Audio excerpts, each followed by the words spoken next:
إذاعة جمهورية مصر العربية من القاهرة.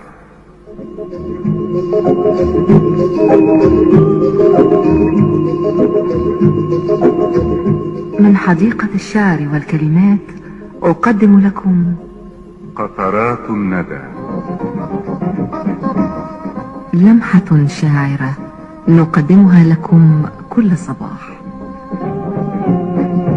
بالسلامة يا حبيبي، بالسلامة بالسلامة تروح وترجع بالسلامة، بالسلامة يا حبيبي، بالسلامة بالسلامة تروح وترجع بالسلامة، تيجي زي إذاعة جمهورية مصر العربية من القاهرة تقدم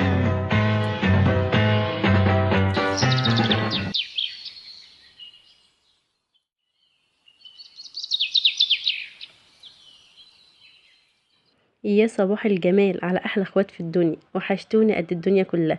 ازيكم يا بنات؟ عاملين ايه؟ يا رب تكونوا بخير. النهارده كده روتين كله تشجيع بمناسبه طبعا احنا داخلين على المدارس خلاص. كل سنه وانتم طيبين، ربنا يجعلها سنه سعيده علينا وعلى اولادنا جميعا، اللهم امين يا رب العالمين. اول حاجه بداتها طبعا في يومي عملت كوبايه الشاي.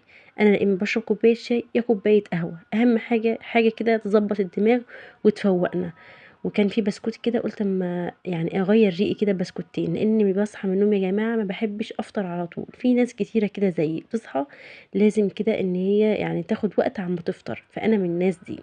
وبدات كده قلت وانا خفيفه كده قبل ما طبعا نعمل اي حاجه، نبدا كده اليوم بتاعنا بالروتين الخفيف ده. لان انا قررت كل يوم ان شاء الله انضف غرفه من الغرف اللي موجوده في البيت.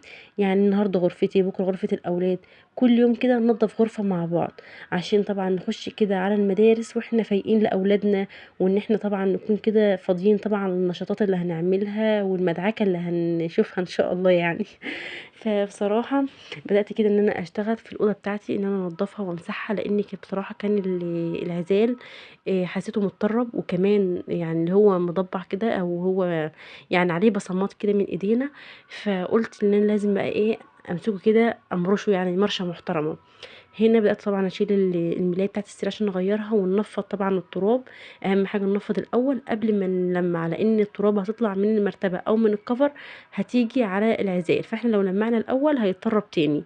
وهنا طبعا بحب المع بالملمع اللي هو فريد ده. انا كنت الاول بلمع بملمع الاساسي اللي هو مورال تقريبا. فبعدين بصراحة حد رشح لي وانا بشتري من محل المنظفات اللي هو فريدة، وبصراحة حلو معايا، يعني حلو وبيديني لمعة اقوى. فهو كويس معايا. هنا طبعا بقيت اظبط كده الملاية، نفرشها كده وننضف. طبعا اهم حاجة كده يعني على الاقل خالص كل يومين نشيل ملاية السرير، لان احنا في الحر والعرق وكده، فلازم ان احنا نغيرها باستمرار. خلاف الشتاء ممكن نسيب الدفاية مثلا 3 4 ايام عادي، لكن في الصيف لا، استحالة، لان الملاية ما بتنفعش تتساب اكتر من يومين في الصيف.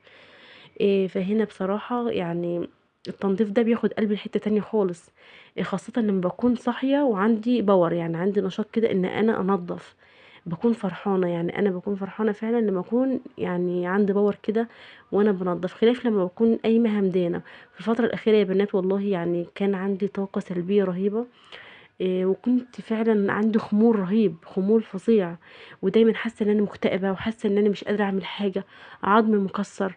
وبعدين فضلت قلت هو انا هفضل على الموال ده لامتى؟ لحد ما واحده صاحبتي يعني ربنا يبارك لها يا رب، يعني رشحت لي ان انا اروح لدكتور واكشف واهتم بنفسي شويه، لان انا بصراحه الفتره الاخيره مأهمله في نفسي خالص. المهم رحت للدكتور بالفعل. لقى عندي نقص في الفيتامينات، نقص في الزنك، ودي طبعا كانت اول حاجه، يعني اول مره اعرف ان في نقص في الزنك. دي طبعا كانت حاجه فعلا بالنسبه لي كانت مفاجاه، ما كنتش اصلا اعرف ان احنا يعني بيكون محتاجين فعلا لزنك، فاهميني؟ فالحمد لله ولله الحمد بدأت أتحسن طبعا، يعني 80% اتحسن عن الأول، وبقى في نشاط كده وحيوية، وبقى في إن أنا أصحى بدري. أنا كنت الأول ممكن أنام للعصر ومش قادرة أقوم. وعظمي كله متكسر حرفيا، يعني كنت متدمره. بس الحمد لله، ربنا يعافينا يا رب جميعا ويعافي كل مريض، لان بصراحه يا جماعه اجمل حاجه في الدنيا كلها هي نعمه الصحه. بجد نعمه الصحه دي كنز، كنز كبير. يعني ربنا يدي كل واحد كده الصحة يا رب، ويعين كل واحد على حاله. فانا حبيت اقول لكم المعلومة دي، يعني لحد قدر الله في نفس المشاكل اللي عندي يكشف ويحلل ويهتم بنفسه. بجد مفيش اغلى من الصحة يا جماعة والله. انا كنت بجد متدمره حرفيا، فالحمد لله لله الحمد بقيت بقدر اقوم واعمل اكل ولادي وانضف واشوف حالي. لان الايام اللي جايه ايام الدراسه، مش عايزه طبعا كسل من الامهات، عايزين نبقى مع اولادنا يوم بيوم، نشوف طلباتهم، نشوف ايه اللي خدوه في المدارس، يعني نراجع معاهم باستمرار. فانا كنت محتاجه ان انا يكون عندي الباور ده، والحمد لله كانت خطوه صحيحه او خطوه كويسه جدا ان انا رحت للدكتور. هنا كنت نظفت معاكم الاوضه، غيرت الملاية ولمعت العزال تلميعة محترمة، وشلت طبعا السجاد انا كنت غسلاها. بالمناسبة يعني كنت غسلاها، كان في دور برد عندنا كمان في البيت، فقلت بقى ايه اروق كده على نفسنا. ولمعت برضو التسريحة ومسحت الحاجات اللي كانت عليها، وقلت بقى اقفل الشباك علشان خاطر التراب ما يخشش تاني، لان البيت على شارع، فالتراب بصراحة بيملى الدنيا. وقولوا لي بقى هنا على الجمال، عايزه اقول لكم كمان ان الملاية وقع عليها معطر وانا ببخ، فبرضو ايه سبته كده فنشف الحمد لله وما بقعش على الملاية. تمام. هنا بقى كنت مطلعه صدور فراخ للاولاد عشان نعمل لهم ستريبس كده. هما كانوا طالبين مني ستريبس، عايزين ستريبس في سندوتشات سوري، يعني في عيش سوري. فكنت عامله لهم من فتره في عيش كريبات، فهم قالوا لي يا ماما لا احنا عايزين المره دي بقى ايه في عيش سوري.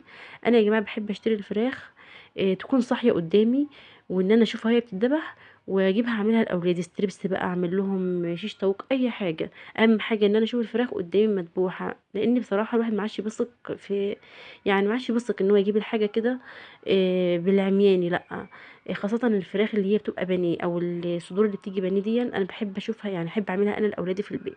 فهنا جبت صدرين، يعني صدر فرخه كامل، يعني صدرين فلقيتين من الصدر. تمام. قطعتهم كده زي ما انتم شايفين. سمك طبعا سمك الواحدة حوالي 3 سنتي، يعني سمك القطعة حوالي 3 سنتي. انا كنت غسلاهم كويس جدا. فوانا بقطعهم حسيت برضو ان هم ايه، يعني في مزلقان كده خفيف وانا بقطعهم، مع الرغم ان انا غسلاها وشايله الجلد ومنضفاها كويس جدا. قلت برضو هقطعها واديها كده شطفه محترمه بخل بمعلقتين من الطحينه، بليمونتين، فهيظبطوا الدنيا يعني. لا انا قلت خل، انا ما بحطش خل، اسفه اسفه اسفه، ما بحطش خل على الستريبس يا جماعه، ان الخل بيزود الزفار. لو انا قلت خل معلش بقى، الواحد مش مركز. فالمهم انا هنا غسلتها غسله محترمه بعد ما قطعتها كده. تمام. احنا بنعمل المحلول، هتشوفوه معايا دلوقتي، المحلول اللي انا غسلته فيها هتشوفوه معايا. هنا بقى كنت خلاص قطعتها، وده المحلول حطيت فيه ورقتين 3 كده 4 5 ما تعدوش من ورق اللوري اللوري لسان اتعوج، وليمونتين ومعلقه من الطحينه. تمام كده، نقلبهم في بعض كده عشان خاطر الطحينه تتفاعل كده في الميه. وبعدين حطيت فيهم الفراخ او الستريبس اللي انا قطعته. تمام. مع الرغم ان انا كنت غسلهم اصلا، غسله الفراخ دي بدقيق وليمون، ونقعها برضو فتره طويله، وبهارات صحيحه بقى، قرفه عندك، فلفل اسمر صحيح، ورق لوري، اي حاجه حطي برضو يفهمني، بس انا كنت غسلاها. تمام. هنا بقى يا جماعه التتبيله بتاعتها، حطيت معلقه من الملح، معلقه من التوم باودر، معلقه من بصل باودر، مكعب مرقه الدجاج، نص معلقه من الفلفل الاسمر. دي يعني خلطه الشاورما كنت جايباها من السوبر ماركت، بس بصراحه خلت طعم الاستريس في حته تانية خالص، مع الرغم ان انا اول مره اجربها عليه. نص معلقه من البابريكا، ودي برضو كانت بهارات فراخ عندي حطيت منها، وبرضو خطيره بجد. انا دايما بعمل ستريبس ببهارات الفراخ دي، لكن اول مره ازود خلطه الشاورما وكان طعمها خطير. فهنا ما كانش عندي طبعا زبادي. الجيش قال لك اتصرف، اصلا الوصفه دي تنفع خالص بميه، لكن انا حطيت نص كوبايه من اللبن، وعصرت عليها عصره ليمونه على طول على الفور، اللبن هيروب معاكي وكانه زبادي، فاهميني. ومعلقه من الصلصه ومعلقه من الكاتشب. وقلبي بقى الخلطة الجميلة دي في بعضها كده، وخلي الخلطة او البهارات كلها تتغلغل كده جوه الخلطة. بجد هتاخدي احلى ستريبس ممكن تاكليه في حياتك. تمام كده. هنا بقى نص الليمونه اللي عصرتها عشان اللبن بتاعنا يبدأ كده ان هو يدينا قوام الزبادي، او معلقه خل اللي يريحك اللي موجود عندك. لكن انا بصراحه ما بحبش خالص اضيف خل للفراخ خاصه، لانه بيزود الزفاره، فاهميني؟ حتى لو انت غسلاها كويس بيبقى فيه زفاره كده. انا بس باحب الخل ممكن احطه لو انا باعمل شيش طاووق، لانه بيطري برضو ايه اللحمه معايا شويه. لكن هنا الستريبس اصلا انا مقطعاه صغير، سمك 3 سنتي، فمش مستاهله يعني ان انا احط خل. تمام. دي الخلطه اللي انا ماشيه عليها، وما شاء الله حاطه في التلاجة، لاني كنت عاملاها من بالليل لتاني يوم. هتشتغلي بعد 3 4 ساعات مفيش مشكله، لكن انا اشتغلت تاني يوم. تمام. شايفين اصلا الكفر على على قطعه الفراخ عامل ازاي؟ متغلفه، حرفيا متغلفه بالخلطه. هنا حوالي نص كيلو من الدقيق، نحطه طبعا في حاجه كده واسعه عشان خاطر نبدا بقى ايه نعمل الخلطه الجباره اللي احنا هنعمل بيها احلى ستريبس في الدنيا. ونزلنا بمعلقه من بصل بودر، معلقه من توم باودر، معلقه من البيكنج باودر، وبعدين معلقتين من اللهم ذكرني، من النشا. هنا معاكي ميه تلج، ميه حرفيا تلج. لو يعني لو تقدري تحطي فيها مكعبات تلج حطي فيها مكعبات تلج، لكن كنت جايبه ميه متلجه. يعني كده كانت قايمه ان هي تتلج فعلا، ان هي تعمل تلج خفيف فيها كده. كنت حطاها اصلا في الفريزر عشان تتلج. تمام. نبدا ناخد بقى كده آه الستريبس بتاعنا ونحطه في قلب الخلطه اللي احنا عملناها دي. ولما تحسي كده ان الخلطه عملت معاكي زي القشور كده، يعني زي القشور زي ما انا بوريكم كده، تبدأي بقى تحطيها في المية اللي هي الساقعة المتلجة. تمام. وترجعي تاني تحطيها في قلب الدقيق عشان تاخد الكفر الكويس بقى اللي احنا ايه هننزل بيه في الزيت. بس لازم تحسي ان هي عملت معاكي زي القشور. انا هنا طبعا مسرعه الفيديو، لكن بصراحه لازم أن تفضلي حوالي شايفين زي ما بقولك كده حوالي 5 دقايق تقلبيها كويس، تقلبيها كويس في الدقيق، تقلبيها بطريقه كويسه. هنا طبعا انا ما باستخدمش بقى اي حاجه غير الدقيق والمكونات اللي قلت لكم عليها دي، بتدينا اطعم ستريبس. حاجه كده اقتصاديه وموجوده طبعا في البيت، في كل بيت طبعا، يعني موجوده دايما في البيت. الدقيق موجود، النشا موجوده، حاجات موجوده في البيت، وبتعملي احلى ستريبس لاولادك، وحرفيا مقرمش جدا. بصراحة أنا باعمله بالطريقة دي لأولادي وبيحبوه جدًا. فهنا فضلت أكرر طبعًا، تفضلي تكرري نفس اللي أنتِ عملتيه مرة و2. أهم حاجة تنزلي على المَيّة الساقعة، وبعدين تدّيها cover تاني بنفس الخلطة. تمام كده.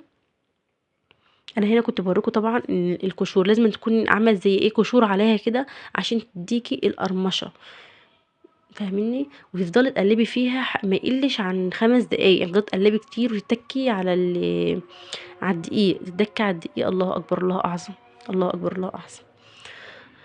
الأذان بيدّن يا جماعة.